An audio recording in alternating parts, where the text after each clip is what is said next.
O Senhor esteja convosco. Proclamação do Evangelho de Jesus Cristo, segundo Marcos.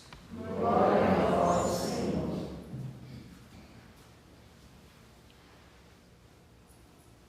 Naquele tempo, Jesus e seus discípulos chegaram a Betsaida. Algumas pessoas trouxeram-lhe um cego e pediram a Jesus que tocasse nele. Jesus pegou o cego pela mão, levou-o para fora do povoado, cuspiu nos olhos dele, pôs as mãos sobre ele e perguntou: "Estás vendo alguma coisa?" O homem levantou os olhos e disse: "Estou vendo os homens. Eles parecem árvores que andam."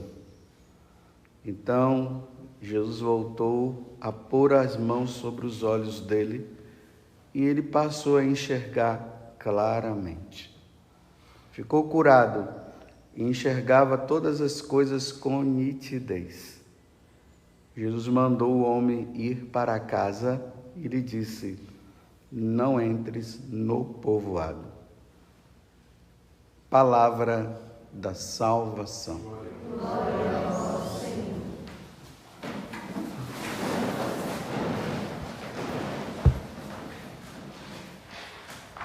Dentro da sequência do Evangelho de São Marcos, eu me confundi aqui, que estava olhando na quinta-feira. Nós estamos ainda no capítulo 8, do versículo 22 até o 26. Então, não podemos perder a sequência. Multiplicação dos pães. Depois Jesus entra na barca, envia os discípulos. Os discípulos ficam ali ainda pensando nas questões sobre o pão. Eles não tinham levado os pães. E aí Jesus disse: "Olha, cuidado com o fermento dos fariseus e de Herodes." E ontem eu falei para vocês, né? O fermento de Herodes, o adultério e tantas outras coisas. O fermento, no caso dos fariseus, que mudavam os mandamentos da lei de Deus. Então Jesus estava percebendo ainda que os discípulos eles estavam ainda com essas coisinhas entre eles. Então cuidado, hein? Cuidado com o fermento desses homens. Vocês não podem viver dessa forma, não. Aí eles, não entendendo, né, e tentando se enganar, estavam pensando que Jesus estava falando de pão. E Jesus não estava falando de pão, estava falando do fermento dos fariseus, que eram ruins, que eles não podiam viver daquela forma. Aí agora eles vão e se deparam com essa cidade de Betsaida. Recordemos que a cidade de Betsaida é aquela cidade que Jesus amaldiçoou. Está lá no capítulo 21 do Evangelho de São Mateus. Acho que o versículo é o 11.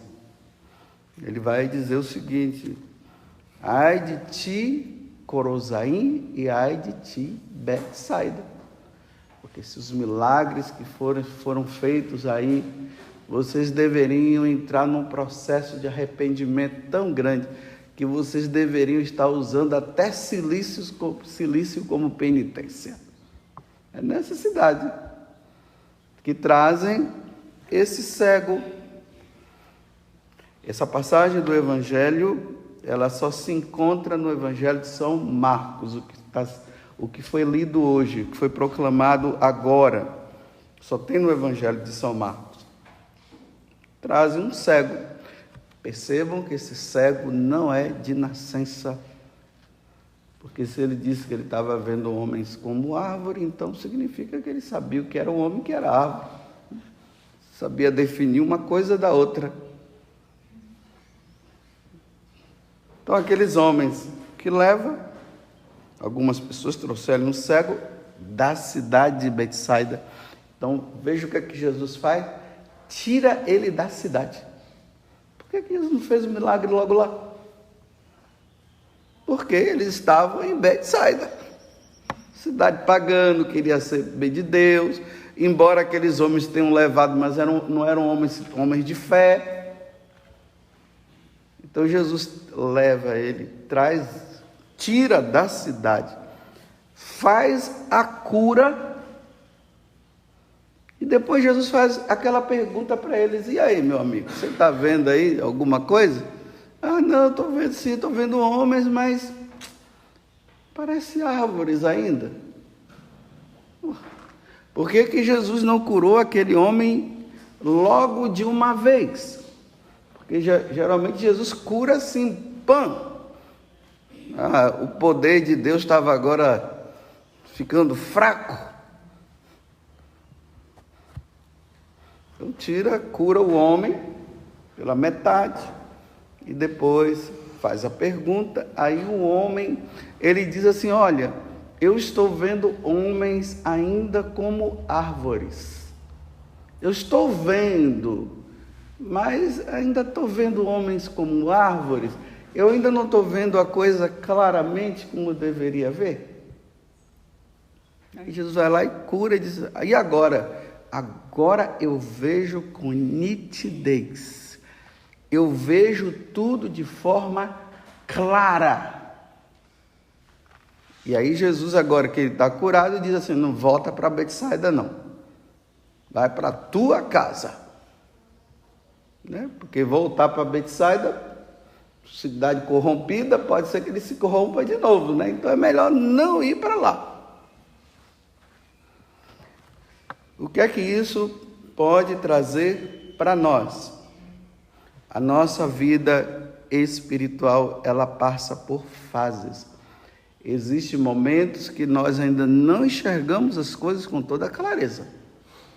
Tem outros que estão vendo com clareza e tem outros que não.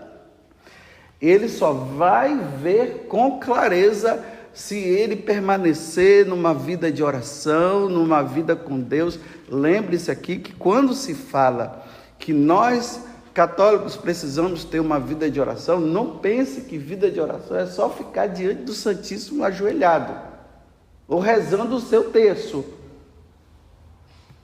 Vida de oração é uma vida completa, é uma vida de estudo das coisas da igreja, é uma vida de estudo da vida dos santos, é saber como é que é a igreja, o que é a igreja, que igreja é essa que nós vivemos, é o estudo do catecismo.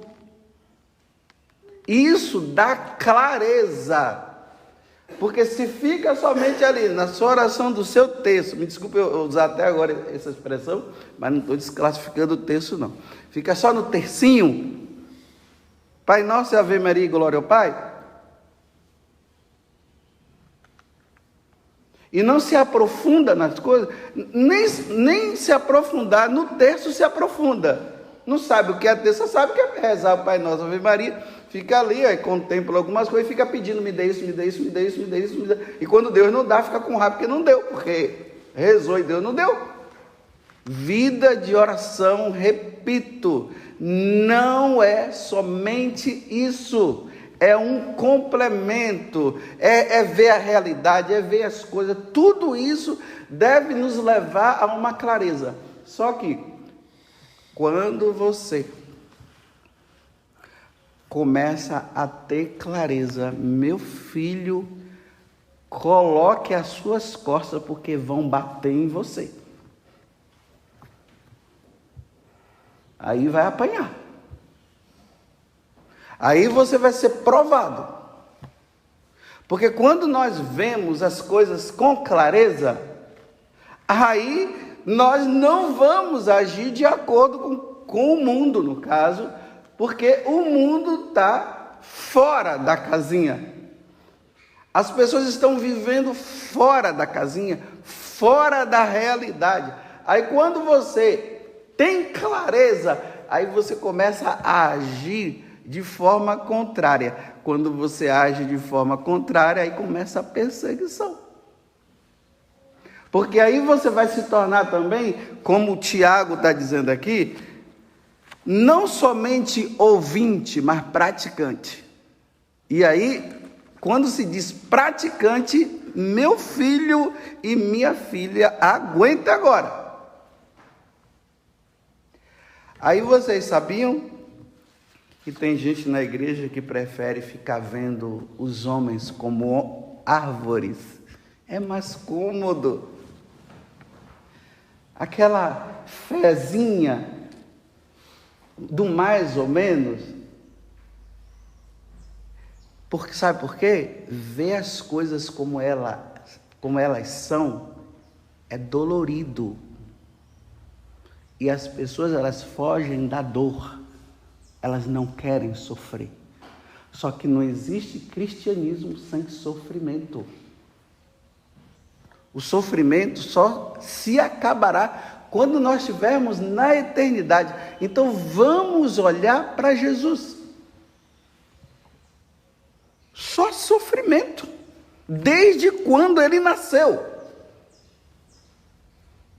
José já ficou desconfiado antes dele nascer, desde quando ele foi concebido. José já ficou desconfiado, achando que Nossa Senhora tinha traído ele. Aí Herodes quis matar. Eles tiveram que fugir para o Egito. Simeão já falou: olha, vou te dizer uma coisa, viu Maria? Uma espada vai transpassar seu coração, viu? Sabe por quê? Porque esse menino aí vai ser sinal de contradição. E ele é um sinal de contradição nesse mundo. Porque Jesus não se une ao mundo, não se conecta ao mundo. E aí tem que apanhar. E aí vocês estão vendo os fariseus atrás dele querendo procurar um momento para encontrar um erro nele para depois matar, e depois ele acaba matando. Então, o cristão que quer viver uma vida numa boa, de um segmento de Jesus sem a cruz, ele vai ficar sempre vendo e querendo ver o mundo como árvores. É melhor ficar assim. Só, meus irmãos, que aqui não é o caminho e dificilmente a pessoa vai crescer na vida espiritual e ela está colocando até em perigo a salvação dela. Sabe por quê? Não é preferível viver de mentira do que viver na verdade? Não é melhor dizer que eu sou de Deus e tudo, mas eu minto? Na hora da realidade ali, na hora do vamos ver, eu invento uma mentira? Recentemente eu falei para uma pessoa, eu disse: olha, me desculpe, você mente, você é uma mentirosa, essa pessoa. Ficou meio assim: você está me julgando? Não estou julgando, é que você é. Não estou julgando, não, estou falando a partir da realidade. Você mente, você já mentiu para mim nessa situação, já mentiu nessa situação, já mentiu nessa, e você mente. Por que eu falei? Não falei para detonar a pessoa, não, eu falei para essa pessoa tomar consciência. Aí espero que agora, na hora que ela for mentir, ela chegue à conclusão: realmente eu sou uma mentirosa. Ou muda de vida ou continua na mentira. É não querer enfrentar a realidade como é. Eu prefiro me esconder dentro de um mundo, dizer que eu sou de Deus e viver de mentira. Só que quem é o pai da mentira? Às vezes eu pergunto para os meninos, os adolescentes: eu menti para meu pai, menti para minha mãe. Eu digo: quem é o pai da mentira? Aí fica ali, né? Aí fala: Satanás. Satanás. Fala assim bem rápido, né? Porque parece que falar o nome diabo ou Satanás dá problema, né? Então, Satanás. Não encara, eu digo: não, diga, como é que é o nome? Satanás, é diabo, né? É diabo. Então encara, é o diabo. Não fica diabo. Não, tá vendo? Mais uma vez eu estou dizendo que não quer encarar a realidade. E aí eu digo assim: quem é o pai da mentira? O diabo. Quem foi que disse? Jesus. Então você é filho do diabo? Não, não sou não. Não é? Você está mentindo. Vive da mentira. E você não quer. E agora quando eu pergunto: você é filho do diabo? Você disse que não é? Se Jesus disse que o pai da mentira é o diabo, Você é filho do diabo. Encarar essa realidade. Então, para você se tornar filho de Deus, você tem que andar na verdade. Andar na verdade custa. É duro andar na verdade. É melhor eu ver o mundo como árvores e não com nitidez. Porque na hora que se encara a verdade, prepara o lombo. E o mundo está querendo, e pode ver, o mundo está assim, querendo viver na mentira. É preferível ver o casamento, né, como árvores. Casamento, sacramento do matrimônio, é quando você vai lá diante do sacerdote e assume o compromisso diante de Deus, você faz o juramento, e isso é sacramento do matrimônio. Não, eu digo que eu tenho fé e quero viver vendo como árvore. E como é que vive com árvore? Você é casado? Ah, eu sou casado. Você casou no religioso? Não, então você não é casado. Não, você está dizendo que eu não sou casado? Não, você, para ser casado, tem que casar na igreja. Você casou na igreja? Não, então você não é casado. Não, eu sou casado sim. Olha, querendo ver o mundo de forma irreal. Não quer encarar que não é. Então você entende que essa mulher que você tem aí não é sua esposa? Não é minha esposa, assim como? Você casou na igreja? Não, então não é sua esposa. Para ser esposa tem que casar na igreja. Casou? Não. Ah, você está dizendo que eu não sou casado? Sim, nós vivemos há tanto tempo, sim. Mas você foi na igreja? Não, você está convivendo com uma mulher que não é sua esposa. E o pior é quando vem de um outro casamento. Então, essa mulher que você está casado, ou esse homem que você está casado, ele veio de um outro... Veio sim, mas eles se divorciaram lá no civil. E na igreja? Não, então ela continua casada com aquele outro. Não, mas eu estou com ela já há tanto tempo. Meu filho, lei do capião não tem na igreja, não. Do uso capião, não tem não. Casou é para sempre. Encara a realidade. Não, eu prefiro ver como árvores. Eu não quero ver com nitidez. E eu vou levando minha vida assim. Aí você é casado? Aí pergunta, sou. Você casou no religioso? Ah, não fica aí se intrometendo na minha vida, não. Não casou?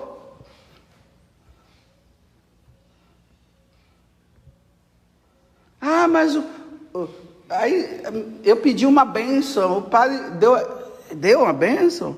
Mas como foi? Vocês fizeram na alegria, na tristeza, na saúde, na doença? Vocês estavam lá, tinha gente, tinha testemunha em volta? Não, ele só deu uma bênção.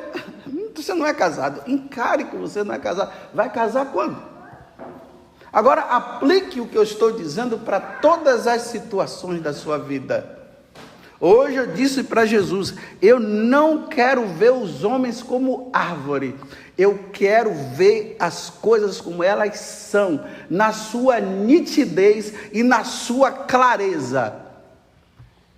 E ver na nitidez e na clareza significa, aguenta o lombo agora. É menos dolorido do que viver na mentira.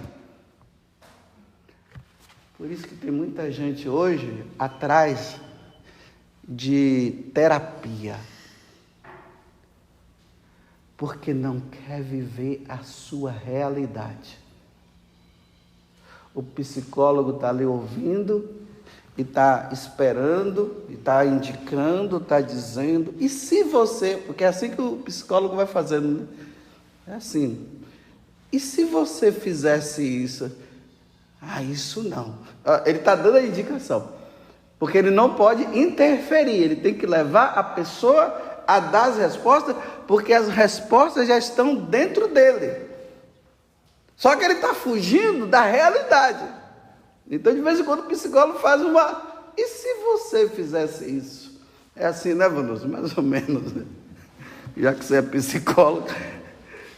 Aí vai ali. Na direção espiritual, o sacerdote já diz assim, olha meu filho, você entendeu que você precisa dar o perdão aqui, ó? e Jesus disse que é para dar o perdão e você não quer dar o perdão, você vai dar o perdão quando? O psicólogo vai, e se você fizesse assim? Aí a pessoa fica fugindo. E quanto mais ela foge, mais dolorido fica, mais ela sofre. Porque ela quer ver como árvore, é cômodo. Você está vivendo ali, vendo as coisas. Olha, meus irmãos, quantas coisas na igreja que a gente vê. Quantas coisas no mundo civil que está tudo. Aí eu prefiro ficar assim, Ana, vendo tudo como árvore. Não toca nesse assunto. Não. Ih, eu não quero nem saber. Está fugindo. Encara a realidade, meu filho. Encara como ela é. Pratica o que Deus manda. Tudo aí, braço cruzado. Né? Eu não quero ver, não quero, não. Está muito bom assim. Essa adoração, esse estudo da palavra, sabe lá o que mais, que não leva a pessoa a encarar as coisas, ver as coisas com clareza, é fugir. Eu vou rezar, e essa oração que nunca enxerga, nunca coloca na prática, é melhor rezar, encara a pessoa. Olha Santo Antônio, lá em Pádua, o prefeito, ladrão corrupto, roubava de todo mundo, e o povo oprimido. Aí Santo Antônio vendo com clareza, porque tem gente que não quer ver com clareza, prefere ficar sob o jugo do outro para ficar numa boa, sofrendo. Ainda diz que esse sofrimento é divino. Não é não, esse sofrimento não é divino não. Aí ele foi lá e disse assim: Senhor prefeito, eu estou aqui em nome de Deus. Para dizer para ele, eu não estou falando no meu nome, não, estou falando em nome de Deus. Pare de ser corrupto, você está roubando o pessoal, você está acumulando dinheiro para você não está ajudando o povo. Olha quantas pessoas na rua e tal, e foi falando assim. O prefeito ficou furioso. E ele disse: você precisa mudar de vida. E foi embora. Olha, você precisa mudar de vida. Isso faz com que a pessoa pense. Depois o prefeito se converteu. Graças a Deus ele mudou de vida. Então, qual o mundo que você está? Na sua vida espiritual você está onde? Você prefere ver o mundo, o homem como árvores? Imagina, eu tenho que olhar para aquele homem que é homem, e diante do que Deus fala, ele está dizendo que ele é uma mulher, e eu tenho que dizer que ele é uma mulher, mas ele é um homem. Isso me dá um nó na cabeça, eu fico doido. Então, para eu não ficar doido, eu disse: não, você é um homem. Não, eu sou uma mulher. Não, você é um homem.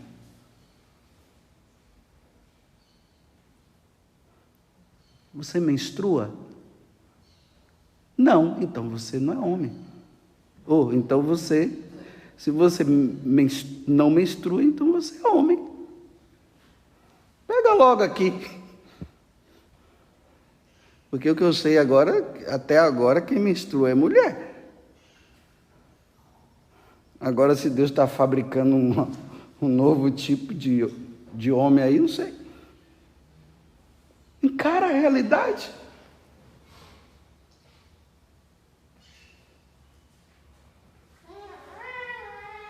Preferível se esconder. É menos dolorido. Em vez de ver com clareza.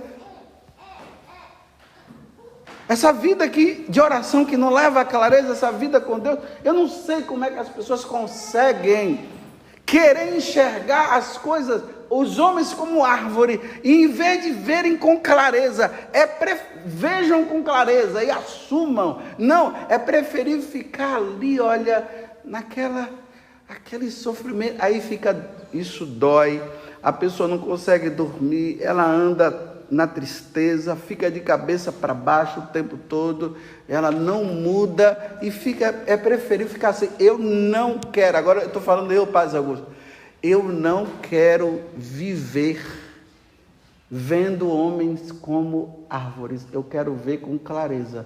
Agora aguenta, ver com clareza vai apanhar, pode abater, não tem problema não.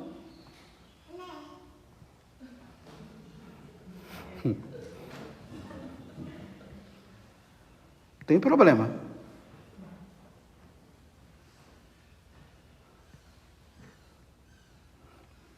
Tá bom. Só para terminar um outro exemplo, né? Aí uma pessoa dizendo assim, olha quando a pessoa não quer encarar a realidade, né? Nossa, mas está muito quente, está um calor. Eu disse, estamos no verão.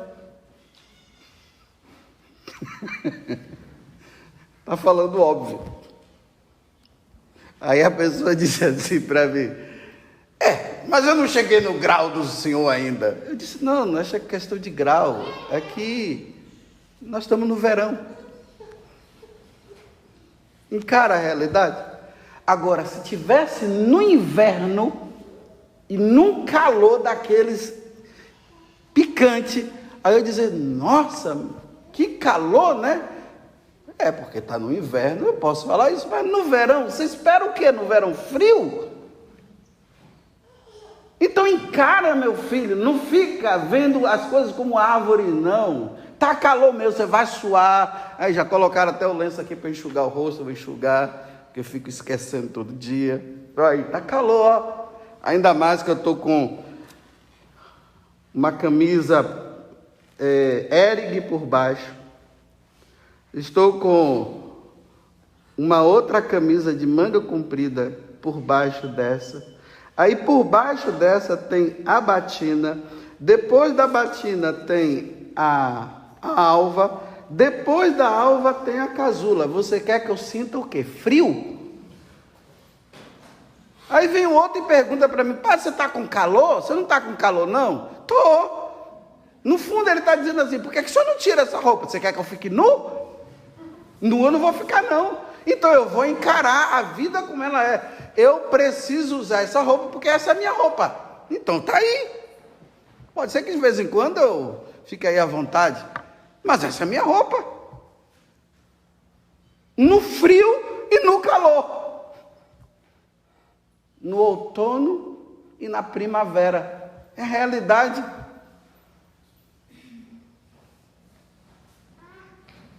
Louvado seja nosso Senhor Jesus Cristo e a nossa Mãe Maria Santíssima.